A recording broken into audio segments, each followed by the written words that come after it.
इस सेशन में हम कुछ क्वेश्चन को देखते हैं जो देखने में बहुत सरल लगते हैं, लेकिन ये अक्सर एग्जाम में हमसे गलतियां हो जाती हैं। जैसे है सरहुल पर्व कहाँ मनाया जाता है? तो सरहुल पर्व ये झारखंड में मनाया जाता है। झारखंड में मनाया जाता है।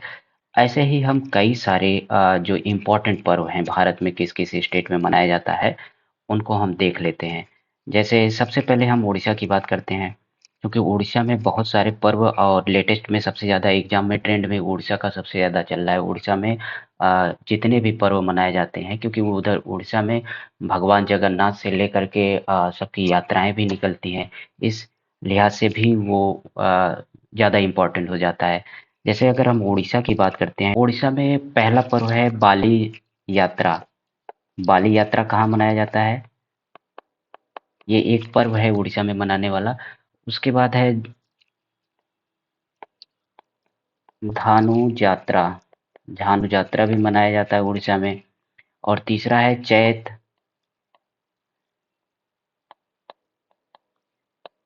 यात्रा। ये भी उड़ीसा में मनाया जाता है। एक और इम्पोर्टेंट है उड़ीसा में जो पर्व मनाया जाता है उड़ीसा के लिहाज से, ये है नुआखाई।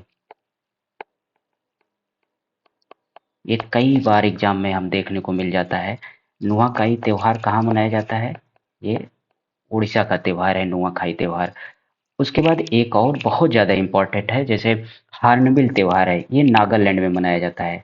हार्नबिल कहाँ मनाया जाता है? नागालैंड में। नागालैंड में। और ये अक्सर एग्जाम में हमको देखने को मिल ही जाता है हार्नबिल। हार्नबिल से मिलता जुलता एक और त्योहार है जो कि मनाया जाता है अरुणाचल प्रदेश में। अरुणाचल प्रदेश में मनाया जाता है और इसका नाम है पक्का हार्नबिल। पक्के पक्का हार्नबिल ये कहाँ मनाया जाता है? ये मनाया जाता है अरुणाचल प्रदेश में।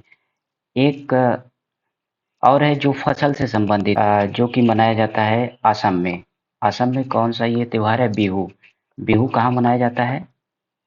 बिहू मनाया जाता है असम में मनाया जाता है। एक और त्योहार है, ये मनाया जाता है आपके गुड़ी पड़वा। गुड़ी पड़वा कहाँ मनाया जाता है? ये महाराष्ट्र का है। उसे नव वर्ष का आरंभ मानते हैं महाराष्ट्र में। तो गुड़ी पड़वा कहाँ मनाया जाता है? ये महाराष्ट्र में मनाया जाता है, याद रखेंगे ये बात। महाराष्ट्र में मनाया जाता है। एक है केरल का त्योहार है, केरल में मनाया जाता है ओणम। ओणम कहाँ मनाया जाता है? केरल में मनाया जाता है। फिर मनाया जाता है एक पोंगल। पोंगल मनाया जाता है तमिलनाडु में। ठीक है। और एक और देख लेते हैं, मध्य प्रदेश में मनाया जाता है नमस्ते ओरछा महोत्सव। नमस्ते ओरछा महोत्सव ये कहाँ मनाया जाता है? ये मनाया जाता है एमपी में, महाराष्ट्र एमपी में। ठीक है, ये हमारे कुछ पर्व हो गए जो अक्सर हमें एग्जाम में देखने को मिल जाते हैं। उसके बाद आती है कि मलयालम भाषा। तो मलयालम भाषा कहाँ बोली जाती है? ये मलयालम भाषा बोली बोली जाती है केरल में। केरल में मलयालम भाषा बोली जाती है। और कुछ हम भाषाओं को देख लेते हैं, इम्पोर्टेंट भाषा जो कभी कभी एग्जाम में हमसे मिली जाती है, और अक्सर जो साउथ की हैं, मतलब जो दक्षिण भारत की भाषाएं हैं, वो हमसे गलती हो जाती है उनसे कि उनमें हम क्या करें। अ, साउथ की जो भाषा है वहाँ पे हम गलती कर ही देते हैं। ठीक है। तो जैसे केरल की भाषा पता है, केरल में कौन सी भाषा बोली जाती है? मलयालम बोली जाती है। मलयालम कहाँ बोली जाती है? केरल में बोली जाती है। फिर कर्नाटक में कन्नड़ बोली जाती है। कन्नड़ बोली जाती है। तमिलनाडु में कौन सी भाषा बोली जाती है? ऑब्वियस सी बात है, तमिलनाडु में तमिल भाषा बोली जाती है।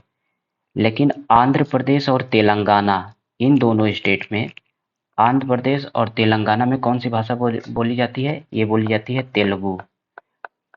कंफ्यूजन नहीं होइएगा।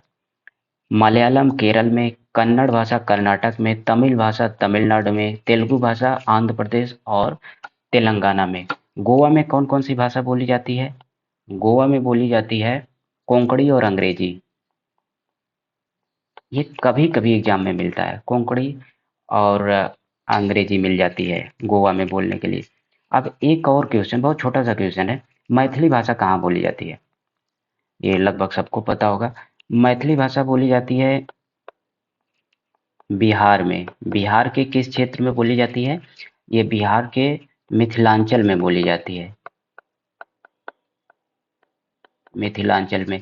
मैथिली भाषा इसलिए इम्पोर्टेंट है और एग्जाम में इसलिए इसको पूछा जाता है बार बार, क्योंकि ये आपके अनुसूची के 22 भाषाओं में 22 भाषाओं में से एक भाषा है मैथिली भाषा।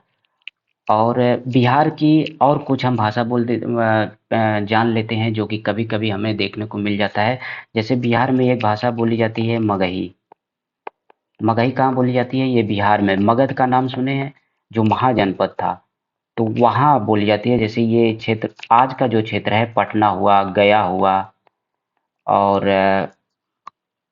औरंगाबाद हुआ, ये सभी मतलब मेन जो पटना प्रखंड है, वहाँ पे बोली जाती है मगही भाषा। उसके बाद दूसरे नंबर पे एक और आती है, उसका नाम है वज्जिका। वज्जिका भी भाषा सोचिए बिहार में ही कितनी भाषाएं हैं। वज्जिका भाषा जो वज्जी संघ था, वज्जी संघ का नाम सुने होंगे, वज्जी संघ, उसकी भाषा थी ये। वज्जी संघ मतलब वैशाली। वैशाली बहुत ज़्यादा दूर नहीं है पटना से। वैशाली में ही वज्जिका बोली जाती है। पटना से केवल मात्र 25 किलोमीटर दूर पर वैशाली है। तो वैशाली में बोली जाती है। वैशाली, मुजफ्फरपुर, सीतामढ़ी, इन जगहों पर वज्जिका बोली जाती है। बिहार की अगर एक और हम भाषा की बात करते हैं तो अ, बिहार की एक और भाषा की बात करते हैं तो ये है भोजपुरी। भोजपुर, अब बिहार की बात हो और भोजपुरी की बात ना हो तो ये यूपी का बॉर्डर, मतलब यूपी में अगर गाजीपुर बलिया ले लिया जाए और बिहार की भोजपुरी, भोजपुर एक जिला है यूपी का, सॉरी बिहार का एक जिला है भोजपुर। वहाँ पर भोजपुरी की शुरुआत हुई थी, कहा जाता है वहीं से भोजपुरी की शुरुआत हुई थी। तो भोजपुरी भोजपुर से बोली जाती है, जो कि बिहार है। और बक्सर, सारण, ऐसे जिलों पर ये बोली जाती है। बलिया यूपी में, आजमगढ़, जौनपुर, यहाँ तो बोली ही जाती है, लेकिन जो मेन है वो भोजपुर है। ये कभी कभी, अगला क्वेश्चन, ये इंपॉर्टेंट क्वेश्चन है। भारत किस प्रकार का किसान देश है? मतलब भारत में किस तरह के किसान रहते हैं? सीमांत किसान रहते हैं, कि लघु किसान रहते हैं, कि मध्यम किसान रहते हैं, कि बड़े किसान रहते हैं, कि एक और दोनों, मतलब सीमांत और लघु किसान, किस प्रकार के किसान रहते हैं? तो अब हम पहले जान लेते हैं कि सीमांत किसान कहते किसे हैं। सीमांत की, अगर हम सीमांत की बात करते हैं तो हम जोत के हिसाब से देखते हैं कि कितने जोत, मतलब कितने हेक्टेयर खेत उनके पास हैं। अगर हम जोत की मात्रा, जोत अगर 1 हेक्टेयर से कम किसी किसान के पास है तो वो सीमांत किसान होगा। ठीक है, अगर जोत 1 हेक्टेयर से कम है तो वो सीमांत किसान होगा। और ऐसे संख्या कितनी है भारत में? ऐसे 67.04% है। सोचिए, इतना सबसे ज़्यादा किसान, सीमांत ही किसान पूरे भारत में है। नंबर दूसरे पर आता है लघु किसान। लघु किसान कौन होता है? इसकी जोत की संख्या, जोत जो होती है वो 1 हेक्टेयर से लेकर के 2 हेक्टेयर की अगर बीच में जिसका खेत है तो उसे लघु किसान कहते हैं। ऐसे किसानों की संख्या 17.93% है। ठीक है, 17.93% कौन है? लघु किसान है। अब मध्यम किसान की बात करते हैं। ठीक है, मध्यम किसान जो है, मध्यम किसान में जोत की संख्या 2 से 10 हेक्टेयर के बीच में होनी चाहिए मध्यम किसान के लिए। मध्यम किसान की जोत कितनी होनी चाहिए? 2 से 10 हेक्टेयर। इसमें भी बांट दिया गया है। जैसे मध्यम में अर्ध मध्यम कभी कभी बोल दिया जाता है, कभी कभी देखने को मिल जाएगा किताबों में कि अर्ध मध्यम किसान कौन होता है। तो ये मध्यम का ही भाग है, जिसका जोत कितना होगा? 2 हेक्टेयर से लेके 4 हेक्टेयर के बीच में होगा। तो मेनली मध्यम किसान को कहा जाता है 2 हेक्टेयर से 10 हेक्टेयर के बीच में। ठीक है, उसके बाद एक आता है सबसे लास्ट, बड़ा किसान। मतलब इसका जो जोत होगा वो ग्रेटर देन होगा 10 हेक्टेयर से, मतलब 10 हेक्टेयर से अगर ज़्यादा जिसका खेत होगा वो बड़ा किसान होगा। अब सवाल तो यही है कि भारत कैसा देश है? तो देखिए भारत में सीमांत किसानों की संख्या, सीमांत किसान कितने हैं? सीमांत किसान 67%, लघु किसान 17.93%। तो सबसे ज़्यादा लगभग ये 84-85% के आसपास यही हो जाते हैं।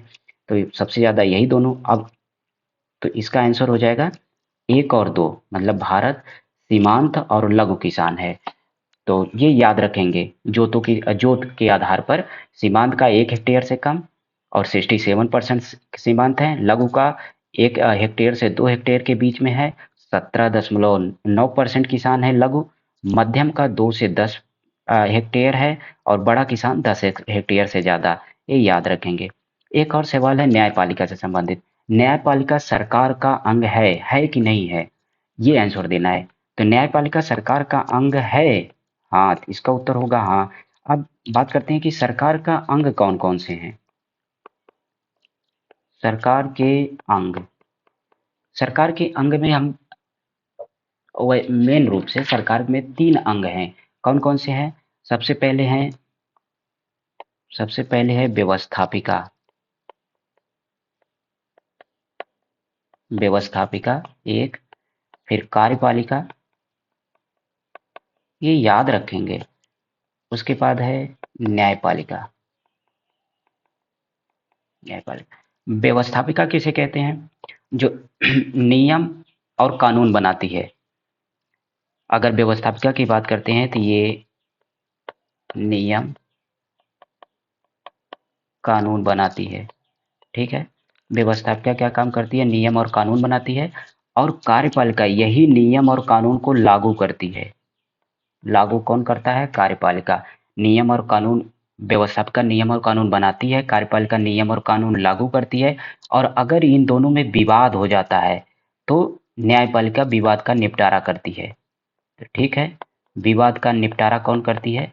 निपटारा करती है न्यायपालिका।